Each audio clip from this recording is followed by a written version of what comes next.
Iran पर Israel के हमले का असर भारत पर भी दिख सकता है। वैश्विक व्यापार और अंतर्राष्ट्रीय संबंध बदल सकते हैं। देखिए रिपोर्ट।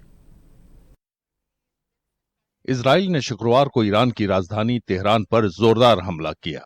कथित तौर पर देश के परमाणु कार्यक्रम प्रतिष्ठान को निशाना बनाया गया।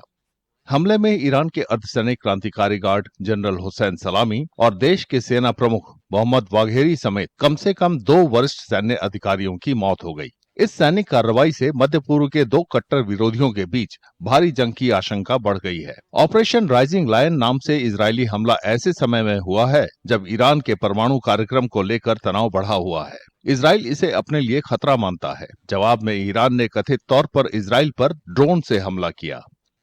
Moments ago, Israel launched Operation Rising Lion, a targeted military operation to roll back the Iranian threat to Israel's very survival. This operation will continue for as many days as it takes to remove this threat. We struck at the heart of Iran's nuclear enrichment program. We struck at the heart of Iran's nuclear weaponization program. We targeted Iran's main enrichment facility in Natanz. We targeted Iran's leading nuclear scientists working on the Iranian bomb. We also struck at the heart of Iran's ballistic missile program. इस बीच Trump प्रशासन ने साफ कर दिया है कि America in हमलों में शामिल नहीं था और उसकी मुख्य चिंता इलाके में अमेरिकी सेना की सुरक्षा थी। भारत के दोनों देशों के साथ घनिष्ठ और दोस्ताना रिश्ते हैं। ईरान पर इजराइल के हमले से वैश्विक व्यापार और अंतर्राष्ट्रीय संबंध बदल सकते हैं। साथ ही पश्चिम एशिया में भारी युद्ध का खतरा बढ़ सकता है।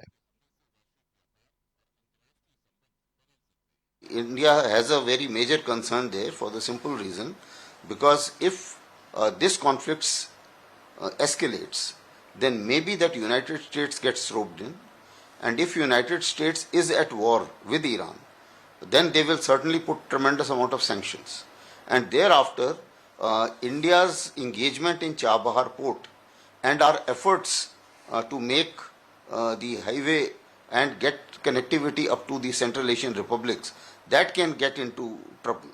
Similarly, the north-south transport corridor, that can also get into trouble.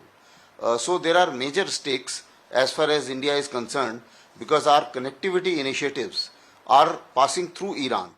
Israel ने चेतावनी दी थी कि वो तेहरान को परमाणु हथियार नहीं बनाने देगा।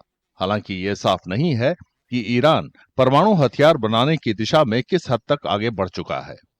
अंतर्राष्ट्रीय परमाणु ऊर्जा एजेंसी के बोर्ड ऑफ गवर्नर्स ने 20 साल में पहली बार ईरान की निंदा की, क्योंकि ईरान ने बोर्ड के निरीक्षकों के साथ काम करने से इनकार कर दिया था।